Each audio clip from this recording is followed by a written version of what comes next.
Okay, TTC, it's your boy PTP here. About to give you my crow for the Seattle Seahawks versus the Jets. Oh. Now, first off, I'm fucking tired of making these crows. This shit is ridiculous. I had enough of this. It seems like every week I'm out here making another goddamn crow, apologizing for what? I mean, disappointing loss. First off, we didn't score offensively. So Hawks Nest, you guys are right. You shut us down. We didn't really do too much, but shoot ourselves in the foot. We had a little bit of a chance after we had that defensive score to even it up. We kind of made a bit of a drive, and then Sanchez throws it away. It's a play where Keller was open probably 3 or 4 seconds before, but you can't throw the ball at that time, man. You really can't throw the ball. So, excuse me. Anyway, yeah, my shoutouts to the Seattle Seahawks fans, Hawks Nest, Pigpen. You guys are right. Once again, I am wrong. It's starting to become a trend. But yeah, you guys are right. Definitely, the 12th man was too much for us, and sometimes it seemed like you had maybe even 13, 14 guys on the field because it didn't seem like we could get anything going together offensively. The defense played surprisingly well. In the beginning of the game, we got worn down, and then we kind of got exposed. But I mean, other than that first pass to Golden Tate on Kyle Wilson, where I think he really should have been able to make a play on the ball. At the beginning of the game, our defense really did hold us in and give our offense an opportunity, man. Considering we started with the ball first, we weren't able to do anything with it. Other than that early touchdown drive, we were able to get some stops, some stupid penalties, some mistakes on special teams, which is just a constant trend. I mean, like, this is just, it's getting infuriating. I mean, I don't understand why we have so much difficulty returning kicks. I mean, I can't understand. But anyway, to my crow, I have a bet. First off, it's a Hawks Nest.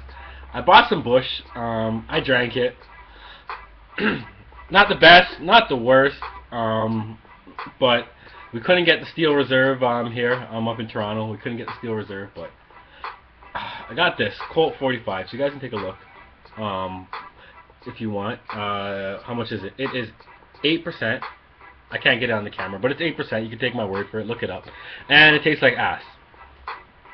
So I figure, straight up, this is something more crow-like to drink. So I'll take this 7-10 milliliters. This is my crow. So hopefully it's good enough, and hopefully it'll help me forget about that bullshit game I had to sit through. Jesus Christ. Playoffs look like they're out the door.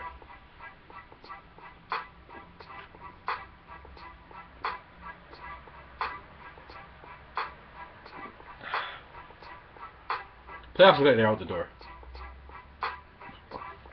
They're gone. I mean, it's not mathematically possible, but...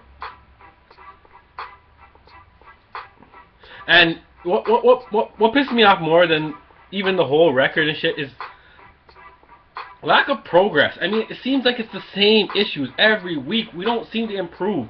I mean, especially offensively. Let's try something different. Now, you know me, I'm not even on the Tebow bandwagon. I'm not. But at this point,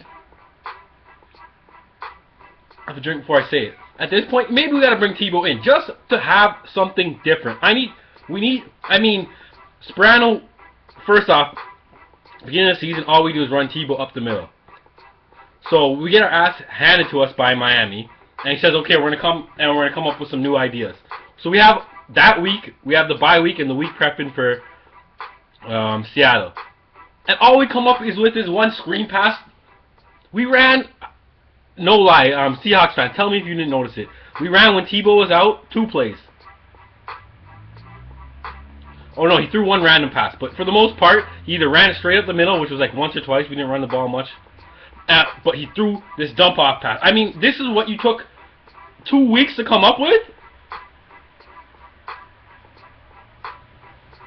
This is just a perfect example of the lack of imagination our offense has. And then Rex comes out and wonders why the game plan didn't look as good as it did in practice. There's something wrong with our defense. If our defense couldn't figure that shit out after they ran the same goddamn play all week, if our defense can't stop that, maybe that's part of the reason why we're having so much trouble out there. Because it seems like tackling. Don't even get me starting on tackling. I knew Lynch was gonna be a load to handle, but I mean sloppy tackling, just extra yards. There's so many incidents. I mean, Lynch just seemed like he was falling forward for 2-3 yards. I know it's what he does, but it was just rampant. It was. I'm gonna try to finish that.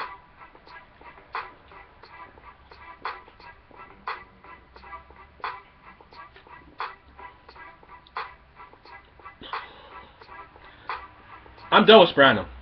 If you watched my weeks last week, I'm done with Sperano. I mean, no disrespect to Seahawks fans. All you guys, like I said, your team played really well. Let me get to that a bit before I snap. But, yeah, your team played well. Russell Wilson, I mean, I think we did rush Wilson. That's the one person I think we were able to get at Wilson, kind of make him make some rush decisions. But, I mean, generally, everywhere else across the field, we really got manhandled. You guys ran the ball against us. We couldn't really run the ball, which was kind of disappointing because there was a lot of opportunities where I think there were some holes for Sean Green to hit, and he either hit them too slow or he just didn't pick the right hole. And it's kind of starting to say maybe we should give Bilal Powell a couple more touches. But gotta give credit to your defense because you did just hold us to no points on the defense. I mean, the only point we scored was from our own defense. So I mean, this is just. It's just becoming a week after week trend, and like I said before, this is why I have a thing with Sperano, because I don't think we have a cohesive offensive game plan. I mean, even if we have a game plan, I don't think it's NFL caliber. I mean, it seems like we get really predictable after a drive or two. Anything we have that's successful, we don't have any plays to build off them. I mean, it's like if something works once, yeah, you're not going to fool NFL defense. And you know what? And props to Seattle. This is when I want to compare the game plans, the two plans, because you guys really came out with some creative stuff. You had the Golden Tate pass. So oh man, I didn't even want to get on this. You have a Golden Tate pass. Golden Tate can throw, and we can't get Tim Tebow to throw a goddamn pass. I mean, he was wide open too. That was a nice play. So it just shows that. Where is this creativity? We have this weapon in Tim Tebow that needs to be utilized, and we're not utilizing him. And when we are utilizing him, it seems like it's the wrong times. I mean, we're bringing him in the middle of drives when Sanchez is going. Yet, when we get the ball down to the 2, first and after Curley makes that play, same drive that ends up getting intercepted. When we get the ball at the 2, why not just use Tebow and finish off the drive? I can't find any logic behind that. That would be the perfect opportunity to use Tebow. But no, we end up, throwing an interception and not getting any points out of the drive. And it's just missed opportunities all year. It's all year. I'm tired of it, so I'm going to finish this off.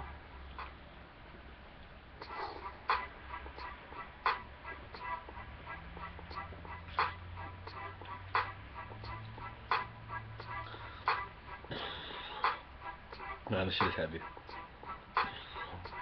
So anyway, thank you guys for watching. Hawks Nest, good luck to you guys the rest of the season. Pigpen, Seahawks Nation, 12th man. You guys got us this week. And you know what? Best of luck. You guys look well primed, especially after that tie between the 49ers and the Rams. You guys look in good position for a playoff spot. So anyway, best of luck. We'll see you guys next week. And Hawks Nest, you know what? You're right. I'm wrong again. And P.S. The other thing, I know you didn't quite say guaranteed the playoffs. I'm a bit of an exaggerator, but you did kind of give the impression that the playoffs were basically locked up. That's how I felt, at least. Maybe I misinterpreted it, but you know what it is. It's all love. We'll see you guys next week. Peace.